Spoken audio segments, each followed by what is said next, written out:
la luz, la comida, toda la faena que hacemos son marcadores de estrés. Cualquier tipo de trabajo, entramos en presión y nos llenamos de estrés.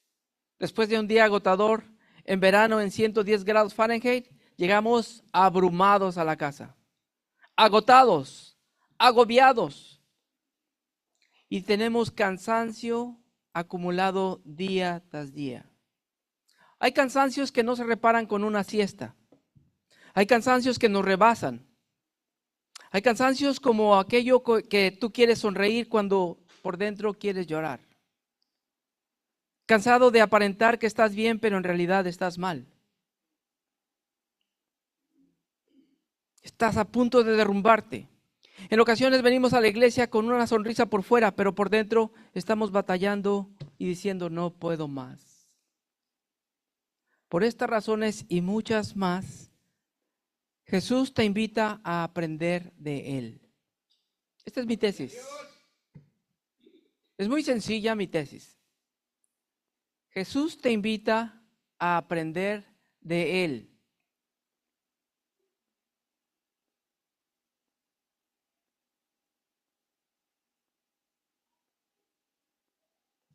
¿Cuántas cosas han aprendido de Jesús?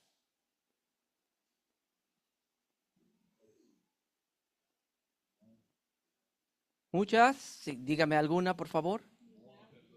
Humildad, dijiste. Perdonar. Servir. Amar. Ser paciente, orar. ¿Ya se acabó? Confiar, esperar. Hay tantas cosas que nosotros aprendemos de Jesús. Hoy se va a enfocar él en dos cositas nada más. Dos. ¿De qué manera aprendemos sobre Jesús? ¿De qué manera tú y yo aprendemos lo que Él tiene que enseñarnos? Escuchando su palabra, leyendo su palabra, es la manera en que nosotros aprendemos. Y la escritura se sostiene sola. Vaya conmigo por favor a Mateo capítulo 11, versículo 25. Esa fue la parte final cuando pasamos por Mateo capítulo 11. Pero que aquí hay un contenido teológico muy importante. Pero hay una lección.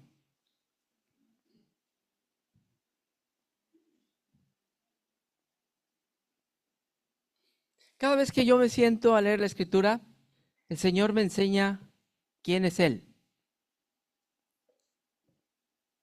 Jesús enseña muy bien. Jesús es un didacta. Es aquel que guía en el proceso de la enseñanza. Jesús enseñó así a sus discípulos y a nosotros hoy en día nos enseña de igual manera a través de su palabra. Todos están ahí en Mateo capítulo 11, versículo 25, y el que no está en la pantalla. La palabra de Dios dice así en Mateo capítulo 11, versículo 25. En aquel tiempo, respondiendo Jesús, dijo: Te alabo, Padre, Señor del cielo y de la tierra, porque escondiste estas cosas de los sabios y de los entendidos, y las revelaste a los niños. Sí, Padre, porque así te agradó. Todas las cosas me fueron entregadas por mi Padre, y nadie conoce al Hijo sino el Padre, ni al Padre conoce a alguno sino el Hijo, y a aquel a quien el Hijo lo quiera revelar. Venid a mí, todos los que estáis trabajados y cargados, y yo os haré descansar. Llevad mi yugo sobre vosotros, y aprended de mí, que soy manso y humilde de corazón, y hallaréis descanso para vuestras almas, porque mi yugo es fácil y ligera mi carga. Esta es palabra de Dios.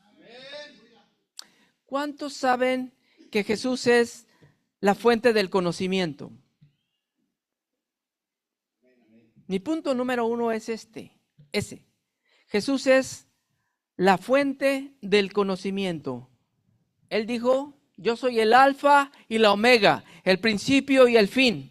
Y eso significa que todo lo que tú conoces entre la A y la Z, Él es todo. Entre tu abecedario, A, B, C, D, E, F, G, H, I, J, hasta la Z. Él es el principio y Él es el fin. Él es la fuente del conocimiento.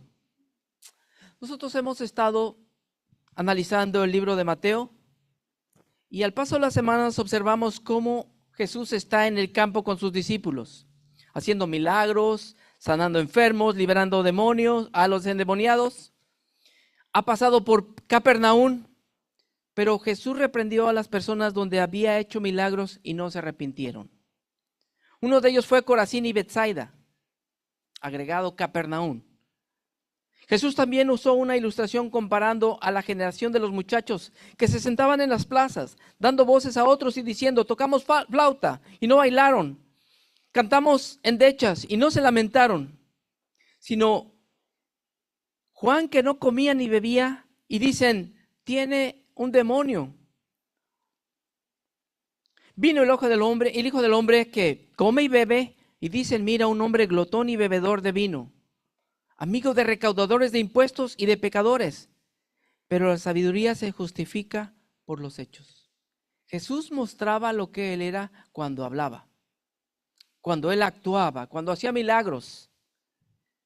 Y bajo este contexto, Mateo 11, versículo 25, Jesús dijo estas palabras. ¿Podemos poner el texto, por favor?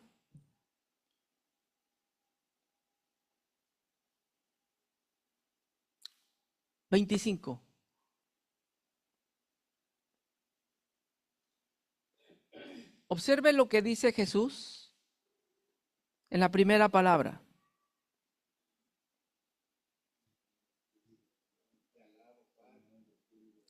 Te alabo. ¿Hay una coma? Padre, otra coma. Señor del cielo y de la tierra. Y ahora da el causal de razón. Porque ocultaste estas cosas a sabios e inteligentes y las has entregado a los niños. Este simple versículo contiene adoración, soberanía, contraste, paralelismo. Y podemos ver la cristología aquí. Jesús adora al Padre. Podemos ver las palabras de Jesús en el versículo 1, te alabo, Padre. Jesús se sujeta en esta acción al Padre. Y eso es igual, Jesús es igual en esencia al Padre. Pero en la encarnación de Jesús, Él se sujetó al Padre. Se sometió a Él. Cuando adora al Padre, es un acto de sujeción voluntario. Jesús se despoja de sí, toma forma de humano y se convierte en un siervo. Eso se llama kenosis en acción. J.A. Packer dice, kenosis es que el Hijo asume la naturaleza humana sin abandonar la divina, viviendo como un hombre. Wayne Grudem dice, Jesús renunció temporalmente a sus prerrogativas divinas, no los atributos divinos. Jesús siguió siendo Dios, pero escogió vivir como un pleno hombre. Gordon Fee dice que la kenosis no significa que Cristo dejó de ser Dios, sino que voluntariamente renunció a sus atributos divinos para vivir en obediencia al Padre por medio del Espíritu Santo. Él se despoja, pero Él funciona como ser humano, como un hombre normal. Jesús reconoce la soberanía del Padre al decir, Dios del cielo y de la tierra. Te alabo, Señor, del cielo y de la tierra. Estas palabras implican soberanía de Dios, porque Él es el creador de toda la existencia. Él es el dueño de todo lo que existe. Jesús reconoce quién es el Padre. El Padre es el amo. El Padre es el Señor de toda la creación y de toda la existencia. Así es que Jesús exalta la soberanía en ese pequeño versículo. Reconoce que Él es soberano, Él es el manda más y nadie lo puede mandar. Esto significa que Él es el Kyrios. Señor significa Kyrios, amo. Él es el dueño de todo lo que existe. De todo lo que hay es el dueño. Nosotros solamente somos los administradores de lo que tenemos. Pero en sí Él es el dueño. Él es dueño de todo lo que existe en este lugar, en la tierra. Él es dueño de tu vida, de tus hijos, de tus vaquitas. Él es dueño de todo lo que tú posees. Y te permite que tú lo administres solamente. ¿Cómo lo administras? Tiempo, tu persona, familia, trabajo. Todo lo que tú tienes es porque Él te permite eso. Él es el dueño de lo que hay arriba y de lo que hay en la tierra. Y de lo que hay abajo de la tierra. Y si Él es el dueño, Él puede hacer lo que Él quiera con su propiedad. Jesús elogia al Padre en el versículo 1, pero va a hacer un paralelismo de dos cosas que están al frente, pero no están relacionadas. Lo halaga porque oculta a los sabios e inteligentes estas cosas. Estas cosas significan la obra redentora de Jesús. ¿Cómo la gente puede ver milagros? ¿Cómo la gente le puede decir, Señor? ¿Cómo los demás podían ver a Jesús, pero no los líderes espirituales? La gente podía ver las proezas de Jesús, pero los sabios y los inteligentes no podían verlo. Jesús va a ofrecer la luz a su propia gente, la salvación. Corazín y Betsaida, Capernaum eran lugares judíos. Esa era su gente. Y con eso empecé. Ay de ti, Corazín, ay de ti, Betsaida. Si los milagros que se hicieron en ustedes se hubieran hecho en Tiro y Sidón, hace un buen rato que se hubieran arrepentido. Así que el Padre está encargado de todo lo que pasa. El Padre puede ver todo, Él es el dueño de todo. El Padre no está ajeno a lo que está sucediendo. El Padre manda al Hijo, provee al Hijo, pero aquellos que rechazan al Hijo,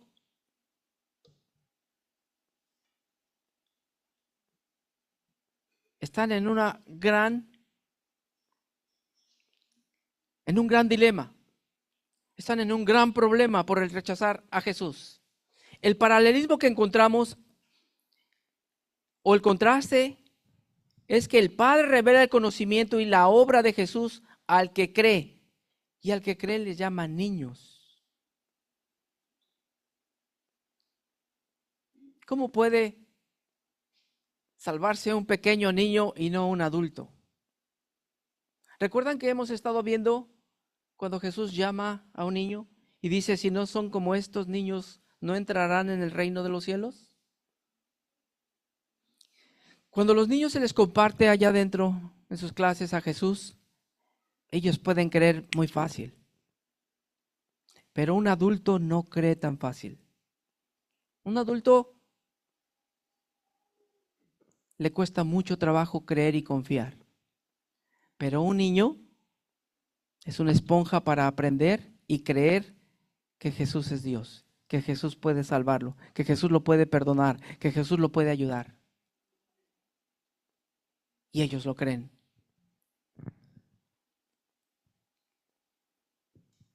Jesús adora por dos cosas aquí. Jesús adora por guardar y por revelar el conocimiento. Adora al Padre por eso. Vea la conexión que hay entre el Padre y el Hijo. Lo adora porque guarda el misterio. No es un secreto, es un misterio.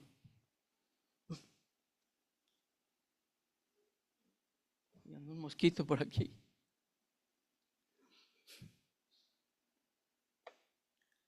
Entonces,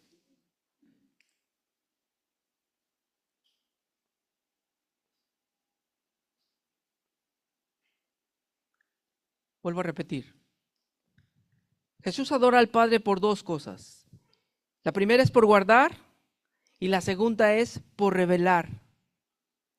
Guarda de unos, revela a otros. Versículo 27. Todas las cosas me han sido entregadas por mi Padre. Y nadie conoce al Hijo sino el Padre. Y nadie conoce al Padre sino el Hijo. Vea este juego de palabras. En el siguiente subpunto tiene que ver con la teología de la revelación. ¿Quién revela a quién? Todas las cosas me han sido entregadas por mi Padre. El Padre le da la misión al Hijo. Y nadie conoce al Hijo sino el Padre. En el pueblo de Jesús todos desconocían a Jesús. Lo desconocían por lo que estaba haciendo. Lo conocemos como el carpintero, pero no lo conocemos como lo que está haciendo. Pero aquí él dice que el único que lo conoce es el Padre. Y nadie conoce al Padre sino el Hijo. Jesús asume que todas las cosas han sido entregadas por su Padre. Y el Padre le entrega la misión para rescatar lo que se había perdido. ¿Cuántos estábamos perdidos? Nosotros estábamos perdidos. Perdidos en delitos y pecados. Perdidos en corrupción. Perdidos en tanta clase de pecados. Pero lo maravilloso es que el Padre nos entrega al Hijo, nos regala la obra salvadora en el Hijo. Y entonces el Padre, lo hemos estado viendo en Mateo, que dice, este es mi Hijo amado, en el cual tengo complacencia. A Él escuchen. Podemos ver cómo desde Génesis el Padre ha prometido salvación. Desde Génesis tenemos esperanza. El Señor promete un Salvador y el Salvador es Jesús. Lo va revelando a través de los profetas. Lo va llevando hasta que nace un niño y ese niño será el Salvador de la humanidad. Podemos ver cómo el Padre entrega toda la autoridad a Jesús. Todas las cosas me fueron entregadas por mi Padre, versículo 27. Todo le fue sujeto a Jesús. Juan 7:2 dice, por cuanto diste toda autoridad sobre todo ser humano, para que dé vida eterna a todos los que tú le has dado. El Padre y el Hijo están conectados. El Padre es el que acerca a las personas a Jesús. ¿Tú te puedes imaginar que en tu conversión el que te trajo fue el Padre? Para que tú pudieras ver a Jesús. ¿Cómo está conectado el Padre? Y ahora conectemos al Hijo. Padre, Hijo y el Espíritu Santo, convenciéndonos que estamos escuchando la verdad, convenciéndonos que Jesús es Salvador, convenciéndonos que el único que nos puede llevar a la eternidad es Jesús. El Espíritu Santo hace un gran trabajo, pero aquí Jesús asume tener toda autoridad. Versículo 27. Todo me fue entregado por mi Padre. Toda autoridad en el cielo y en la tierra. ¿Quién es el único mediador entre el cielo y la tierra? Jesús. Entre Dios y el hombre es Jesús. Pero Jesús asume decir, nadie conoce al Hijo sino el Padre. Nosotros podemos ver ahora cómo entonces el Padre revela al Hijo, pero el Hijo ahora revela al Padre. Es un reflejo que Él manda al Hijo, está hablando del Hijo, viene el Hijo, toma forma de humano, va al ministerio, pero ahora el Hijo está reflejando al Padre. El Hijo quiere que conozcan al Padre. Y entonces el mediador para que tú y yo conozcamos al Padre es el Hijo. Eso se llama unidad entre el Padre y el Hijo. Versículo 27b. Es una revelación especial soberana que Jesús hace. Nadie conoce al Padre sino el Hijo y aquel a quien el Hijo se lo quiera revelar. ¿Lo puede ver?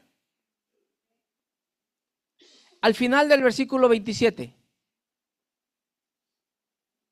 Si Jesús quiere revelar al Padre, lo va a hacer. Mire, el Padre revela al Hijo, el Hijo revela al Padre, pero Jesús, si quiere, revela al Padre.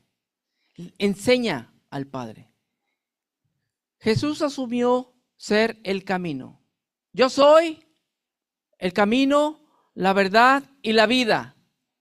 Y nadie llega si no es a través de Jesús. Entonces, ¿podemos ver la conexión entre el Padre y el Hijo? El Padre revela al Hijo, pero ahora el Hijo revela al Padre.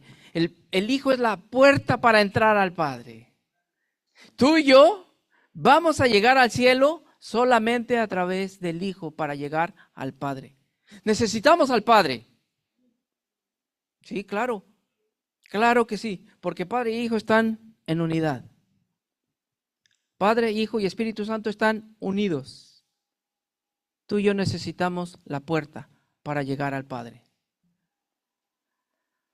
La invitación es conocer al Padre. Jesús en la Escritura anuncia que quiere que se conozca al Padre. ¿Recuerdan lo que dice Juan 17:3? Acerca de la vida eterna. Jesús dijo esto: que te conozcan a ti, el único Dios verdadero, y a Jesucristo a quien has enviado. Jesús quiere que conozcamos al Padre. Y esa es la unidad entre el Padre y el Hijo. Jesús da a conocer al Padre. Jesús refleja quién es el Padre. Pero lo sorprendente es lo que va a decir después. Podemos ver las características del Padre y las características del Hijo. Sabemos quién es uno y sabemos quién es el otro. Cómo actúa uno y cómo actúa el otro. ¿Cómo actúa el Padre en el Antiguo Testamento? ¿Qué hace el Padre en el Antiguo Testamento? Pero ¿qué hace el Hijo en el Nuevo Testamento? Así que Jesús es nuestra fuente de conocimiento, pero ahora es nuestra fuente Jesús. Y el versículo 28, Jesús hace algo. ¿Qué dice tu palabra en tu Biblia en el versículo 28?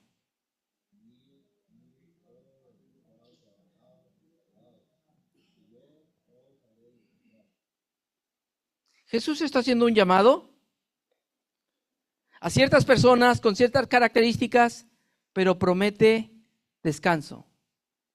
Jesús llama a todos. A todos.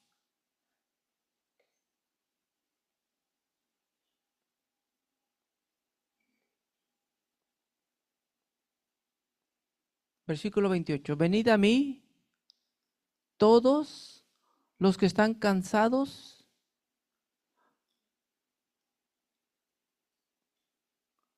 y cargados, trabajados y cargados, y yo os haré descansar.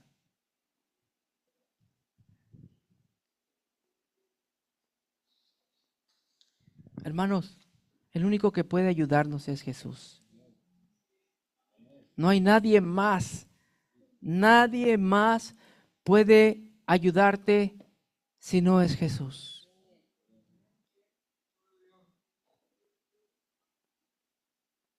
El ser humano está perdido en delitos y pecados. Pero si no es Jesús el que nos ayuda, entonces no podemos salir. El pecado provoca desgaste físico, emocional y mental. Yo quiero que tú sepas eso. Cuando nosotros pecamos, nuestra mente no está en las cosas de Dios. Viene una carga a nosotros, que aunque no es una carga física, es una carga espiritual, pero se convierte en emocional porque te sientes culpable. El pecado te hace culpable y tu mente está en otra cosa, pero no en las cosas de Dios. Como se corrompe, entonces empiezas a buscar cosas fuera de Dios. Empiezas a caminar del otro lado y te empiezas a desviar. Empiezas a hacer maldades. Empiezas a dañar a los otros y ni siquiera te fijas. No tienes amor, paciencia, no pones atención. No te importan los demás, porque no piensas en las cosas que Dios dice. Así que el pecado afecta integralmente a todo el ser humano. Mente, emoción y físico. El pecado nos separa de Dios, pero la gente no se da cuenta y sigue viviendo mal. Yo quiero que tú pienses cómo vivías antes de Jesús. ¿Cómo vivías? Vivíamos mal, re mal. Teníamos malas actitudes. Teníamos malas actitudes. ¿Hoy en el Señor tenemos malas actitudes? No, la pregunta es, ¿hoy en el Señor tenemos malas actitudes? No tenemos, en esta iglesia no. En esta iglesia no hay malas actitudes. Claro.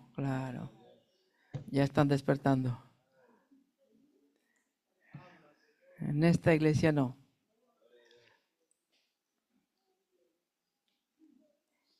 Y observe, cómo fuera del Señor se puede vivir mal, pero dentro del Señor, si elegimos, podemos vivir mal también.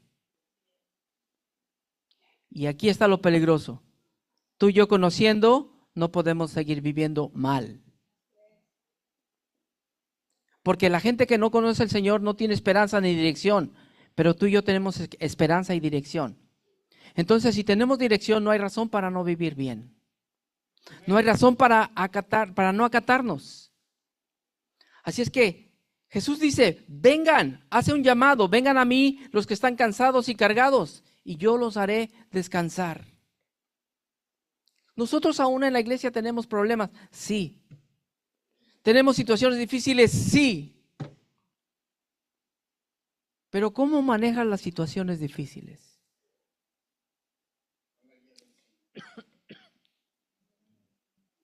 Eso debería ser. Si te dejas guiar por el Señor, entonces tú puedes caminar correctamente. Jesús promete descanso al que le cree, al que viene a Él. Tú y yo podemos descansar en Jesús. Completamente, alma, cuerpo, espíritu. Podemos depositar nuestra vida en Jesús. ¿Consideran que hoy en el Señor viven mejor?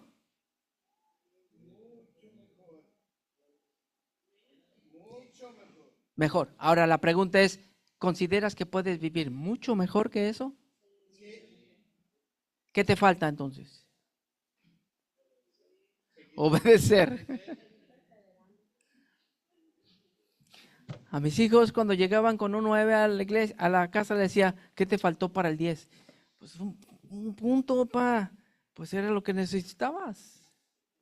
Para el 10. ¿No puedes echarle más ganas para el otro? Bueno, está bien. La pregunta es para ustedes, ¿qué les falta para vivir bien? ¿Qué les falta? Si todo les ha sido dado. Todo les ha sido dado para vivir plenamente, vivir vida en abundancia, ser de bendición para otros.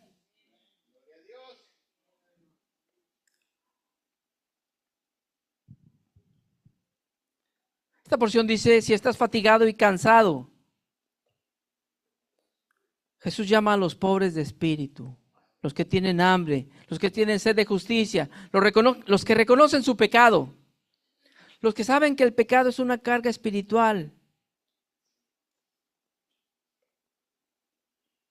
Pero si no nos arrepentimos de nuestras fallas y no confiamos en Jesús, estamos confiando en nosotros. Jesús vino a aligerar nuestras cargas. Vino a ayudarnos, hermanos.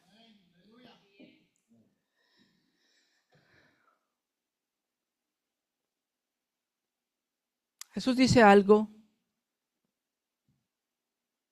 en el versículo 29. Él promete aliviar a los que están trabajados y cargados. Él promete el descanso. Pero hay un pequeño requisito en el versículo 29. ¿Lo ven?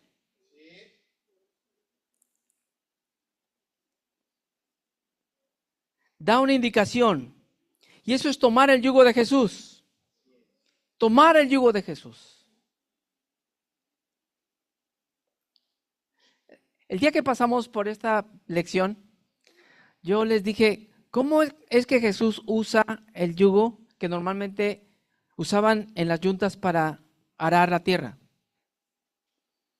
Pero también los esclavos llevaban yugos. Los ponían en maderos y les amarraban las manos. Imagínense que Jesús viene con un yugo y al lado hay un lugar libre y te dice, ven a mi yugo, sube tus manos y camina conmigo. Eso era para los tiempos de esclavitud. Jesús dice y promete caminar contigo, pero si tú caminas bajo su yugo. ¿Están de acuerdo con eso? Este no es un yugo cualquiera. Puedes caminar bajo el yugo de cualquier enseñanza allá afuera, filosofía, puedes sobre cualquier tipo de doctrina. Pero el que ofrece él aquí es el yugo de Jesús, bajo el conocimiento de Jesús. Y yo creo que eso es importante, interesante. Si tú te unes al yugo de Jesús, Él promete darte descanso.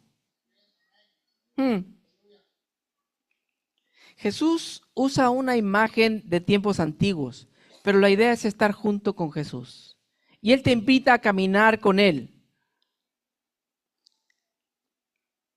Jesús dice algo importante aquí. Aprendan de mí que soy manso y humilde de corazón. Manso y humilde de corazón. Aprendan de mí que soy manso y humilde de corazón. ¿Consideran que eso ya lo tenemos bien aprendido?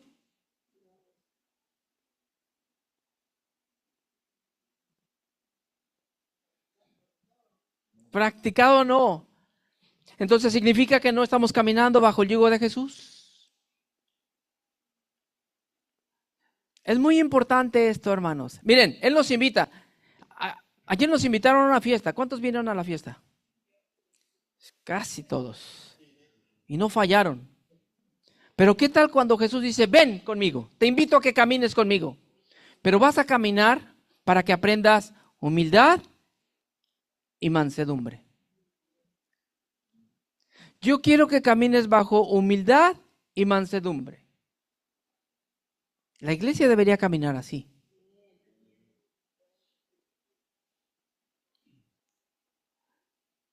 Esto es interesante. Humildad y mansedumbre son características de Jesús. Lo que está haciendo Jesús es invitarte a discipularte, sujetarte a Él, seguirlo, aprender de Él. Obviamente que esto es una metáfora, pero Jesús quiere enseñar en ti humildad y mansedumbre.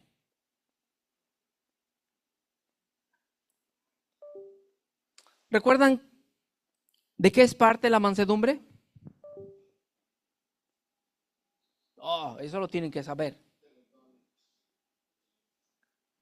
Amor, gozo, paz, paciencia y benignidad, bondad, fe, mansedumbre y templanza. La mansedumbre es parte del fruto del Espíritu Santo, la cual la iglesia debería brotar a borbollones.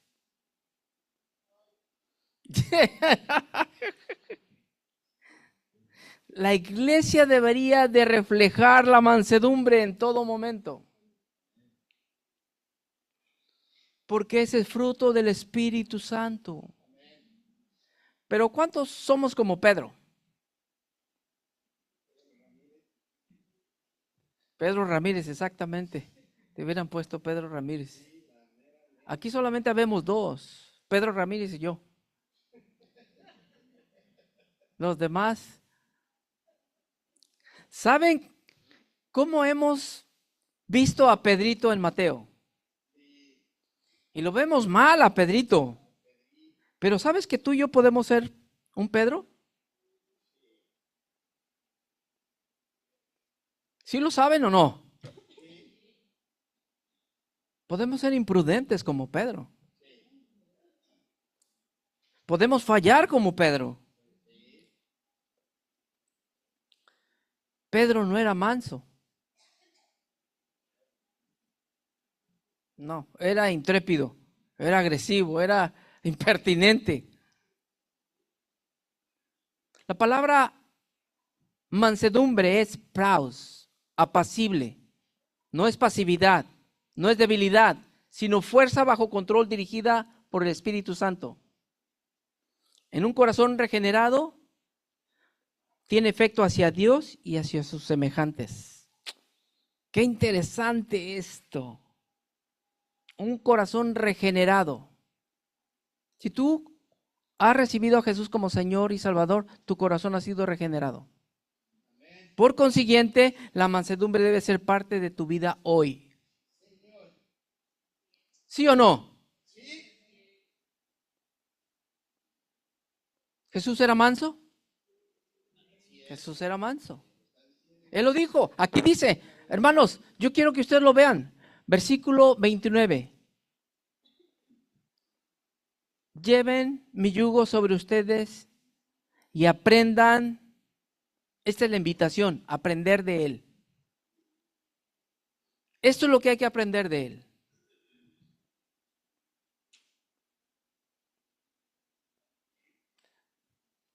La mansedumbre.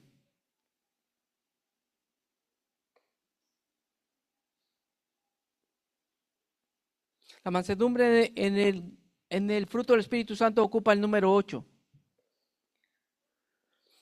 Pero la mansedumbre refleja cuando confiamos en Dios. Porque Él es soberano, justo y no necesitamos violencia para defendernos. ¿Escuchó eso? Características de la mansedumbre. Tiene que ver con tu corazón y la sumisión a Dios. No buscar venganza por ti y no responder violentamente. Escucha esto, por favor. El manso no busca implantar su voluntad, sino servir. Un manso es una persona enseñable, es abierto y acepta corrección, firme sin ser pesado, fuerte sin violencia. Esto es igual a tranquilidad y descanso para tu alma. La mansedumbre promueve la unidad en la iglesia. La mansedumbre es una marca del carácter de Cristo y un buen testimonio. ¿Cuántos adjetivos tiene la mansedumbre? Y pensamos que nada más es ahí, no, pues sí es manso. No, no, claro que no. ¿Cómo era Jesús? Cuando tenía que ser firme y fuerte, lo era. ¿Cómo entró en el templo? Era firme. Exactamente. No vemos que en ese momento él usó la firmeza, botó las mesas y dijo, fuera de aquí. Pero él usó la mansedumbre en muchas veces. Cuando tenía que ser firme, era firme. El humilde reconoce lo que tiene porque reconoce que Dios se lo ha permitido.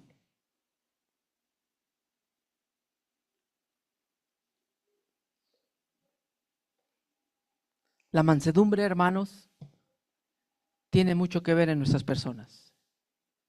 Si tienes alguien y te hace un mal comentario, ¿cómo reaccionas cuando alguien te hace un mal comentario?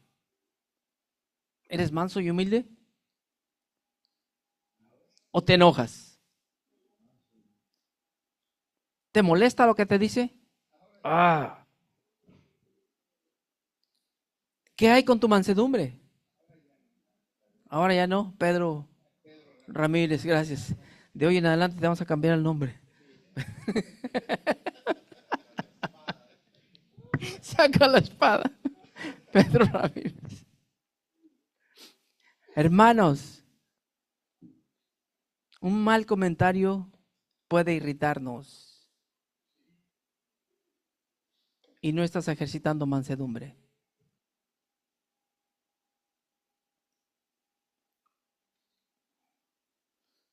No podemos implantar en otros lo que nosotros queremos.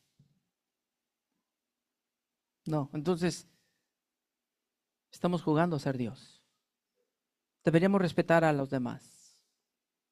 Como son, cada uno es diferente. Respetar a los demás. Y a lo mejor no está de acuerdo conmigo, está bien. No vamos a enojarnos. La regla de oro. Correcto, está bien. Pero bueno,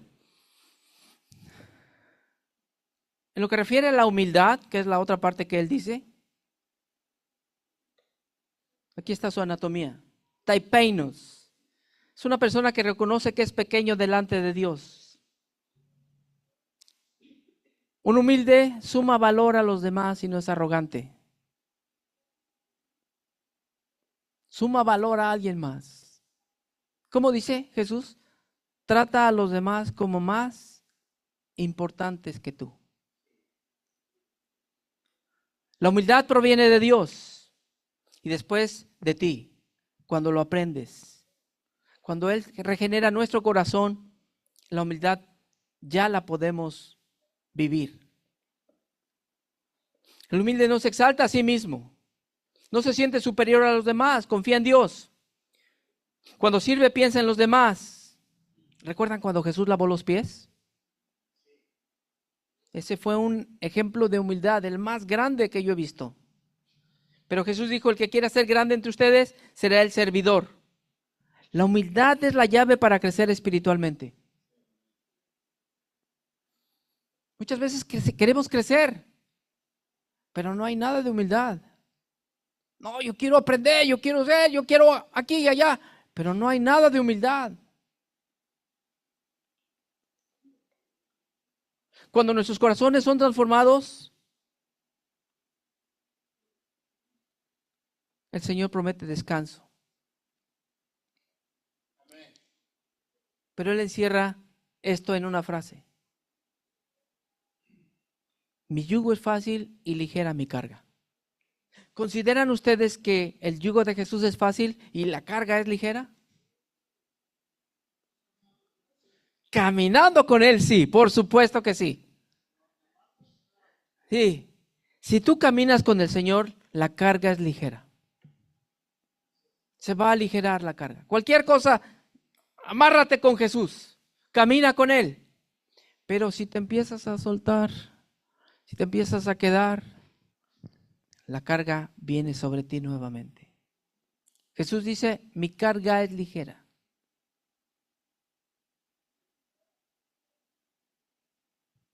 Mi yugo es fácil.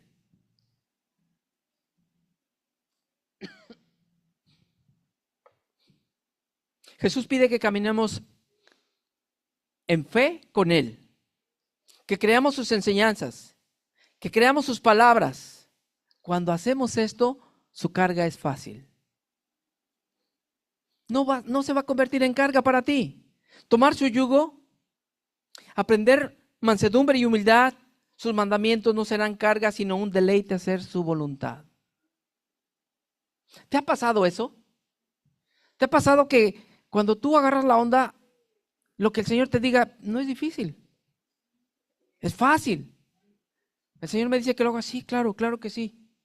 Y lo hace sin ningún problema. Pero cuando no, está muy difícil, no se puede, estoy en el proceso, es que hermano, si el hermano hace, yo hago, es que ¿por qué ellos sí, yo no?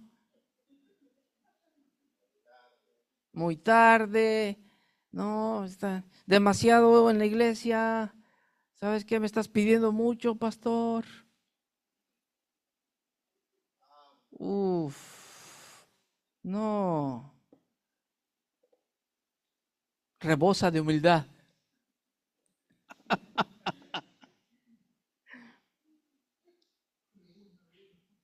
Señor, aprended de mí que soy manso y humilde, de corazón. Uf. ¿No Jesús sirvió a sus discípulos? Nadie en la última cena, todos estaban ya comiendo y Jesús ve, llegaron de la calle, nadie limpió los pies de nadie, se supone que alguno tenía que haber limpiado los pies. Jesús los dejó, ya empezando a comer, dijo, oh, muy bien. Se levantó él, tomó el traste, le puso agua y empezó a lavar los pies. Le dijo, Señor, ¿qué estás haciendo? Pues, ¿cómo que estoy haciendo? Pedro Pérez.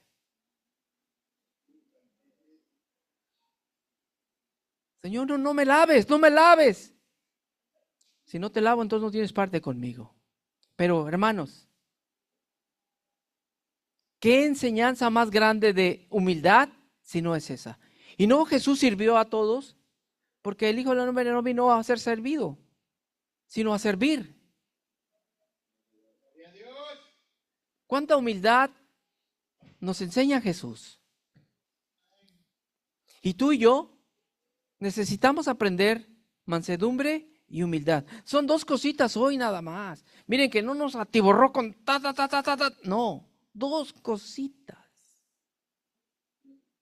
Mansedumbre y humildad.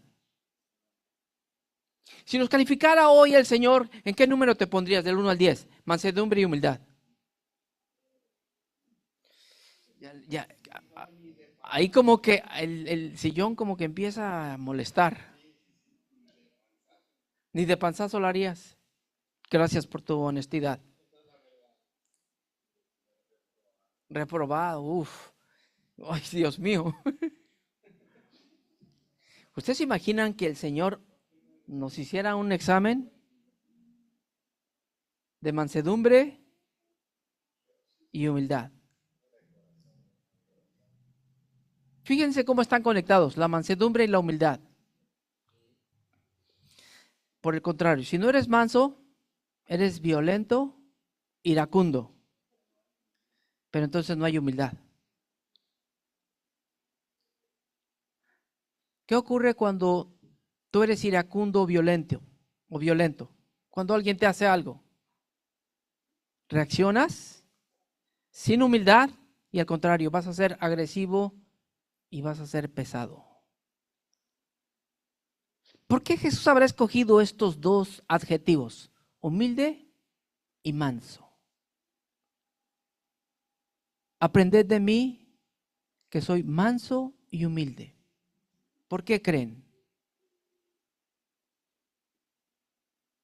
Lo necesita la iglesia. Es el carácter de Cristo. El carácter de Cristo en nosotros. Eso es lo que Él quiere.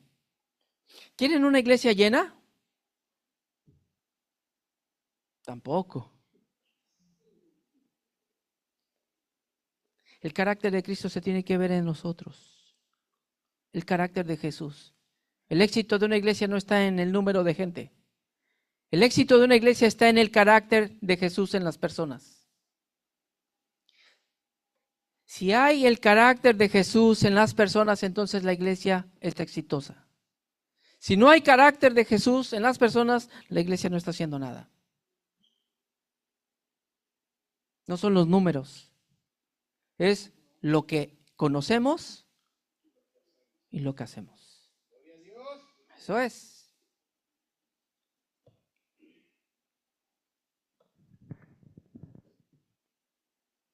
Las personas que han trabajado en el campo saben que nunca ponen a arar a un buey nuevo con otro buey nuevo.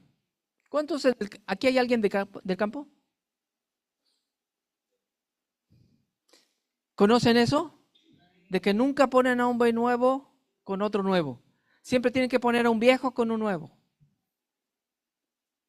Un buey viejo con uno nuevo. Porque el viejo le va a enseñar al nuevo cómo jalar, cómo caminar, cómo dirigirlo. Los dos nuevos se van a cotorrear. Exacto. Y hay que enseñarlos prácticamente. Pero uno viejo, ese sabe cómo caminar. Ese sabe cómo dirigir.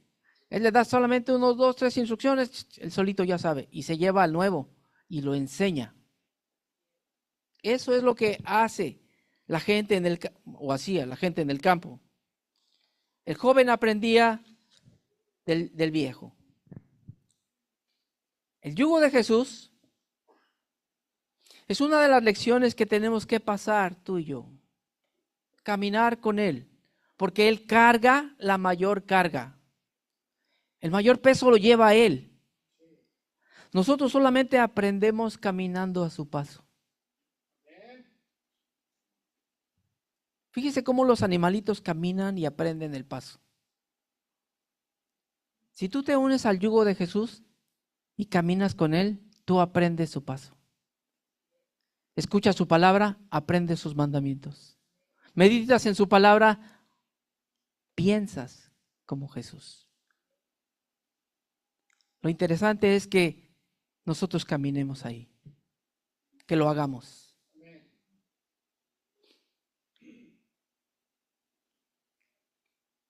Jesús dijo, venid a mí todos los que están trabajados y cargados y yo os haré descansar. Llevad mi yugo sobre vosotros y aprended de mí porque mi yugo es fácil y ligera mi carga. Vean el contenido de teología que tiene al principio este pasaje. El principio teológico que tiene, reconociendo el señorío, la soberanía del Padre, la misión del Hijo, el trabajo del Hijo, y reafirma quién es Él, asumiendo que tiene toda autoridad, y después Él ofrece descanso. Si Él es Dios, si Él puede hacerlo, es porque verdaderamente tiene para darlo.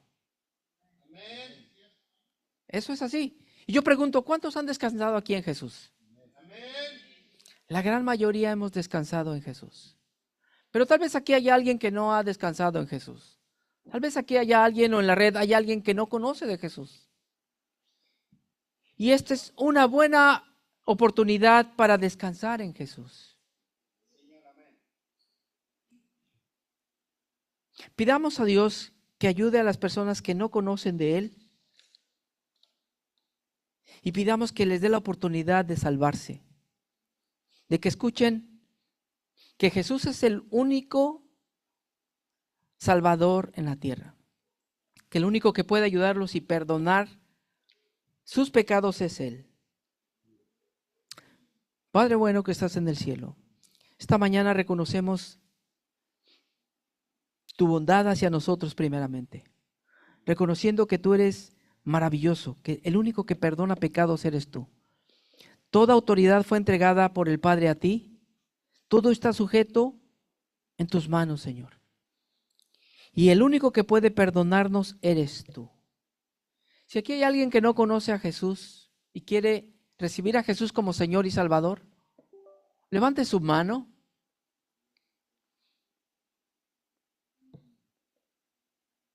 ¿Te gustaría recibir a Jesús? Sí. Ven.